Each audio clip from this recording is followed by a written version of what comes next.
I woke up at 5 o'clock this morning, which is what old people do sometime. And my first thought was I needed to reread Ben Graham's chapter 8 in his book, The Intelligent Investor, which was originally published in 1950 before I even had my morning coffee. Now, I'm not kidding. This is the book. And what I'm going to be discussing now is Ben Graham and Warren Buffett's use of the terms voting machine and weighing machine when discussing trades and investing in the stock market. The first I'm going to quote from Warren Buffett's 1993 letter to shareholders on this subject. Quote, and I'm going to have to read this. In fact, the true investor welcomes volatility. Ben Graham explained why in Chapter 8 of The Intelligent Investor. There he introduced Mr. Market, an obliging fellow who shows up every day to either buy from you or sell to you, whichever you wish. The more manic depressive this chap is, the greater the opportunities available to the investor. That's true because a wildly fluctuating market means that irrationally low prices will periodically be attached to solid businesses. It is impossible to see how the availability of such prices can be thought of as increasing the hazards for an investor who is totally free to ignore the market or exploit its folly. End of quote.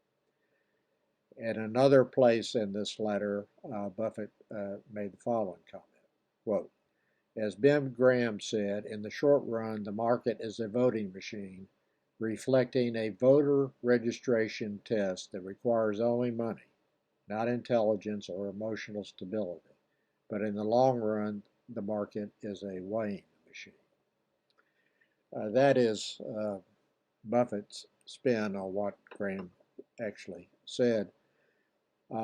Graham first made the voting and weighing machine analogy in his book, Security Analysis, that was co-authored by David Dodd and published in 1934. I found the page which is page 452. In chapter 8, which is what I did this morning, rereading it, I think I found this at page 108. Now I'm looking at the fourth edition, so I don't know if it's the same page in the earlier editions or not. One of your partners, this is what Graham is saying, quote, named Mr. Market is a very obliging indeed. Every day he tells you what he thinks your interest is worth, and furthermore offers either to buy you out or to sell you additional interest on that basis. End of quote. He is referring there to a stock being a fractional interest of a business and the value that is being placed on the business by the price of the stock. And then resuming the quote. Sometimes his idea of value appears plausible and justified by business developments and prospects as you know them. Often, on the other hand, Mr. Market lets his enthusiasm or his fears run away with him, and the value he proposes seems to you a little short of silly. Well, that's the way I view the market based on over 50 years of actually paying attention to it.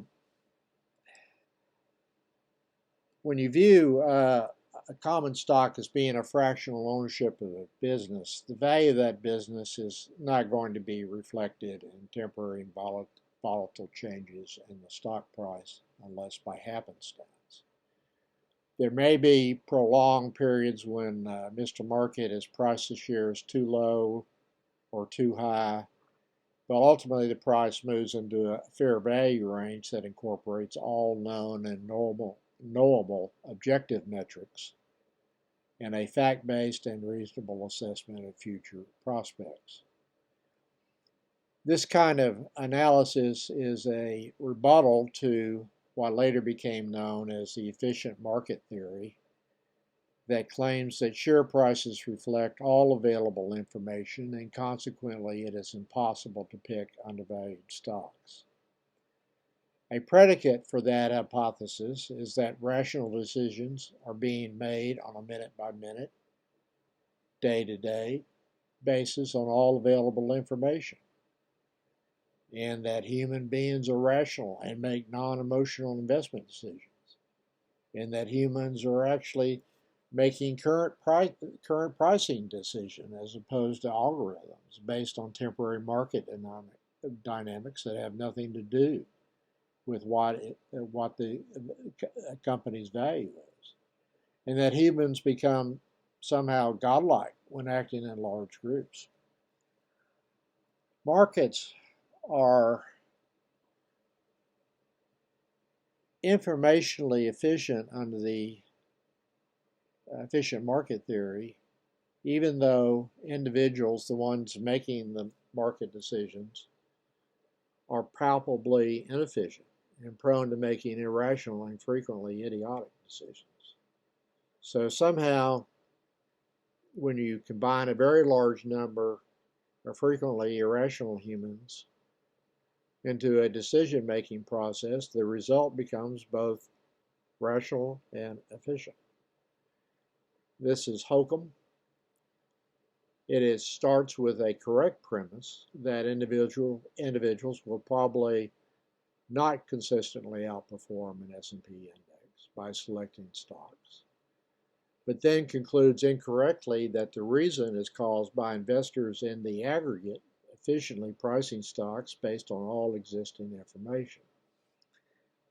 And there's no reason to believe that has ever been the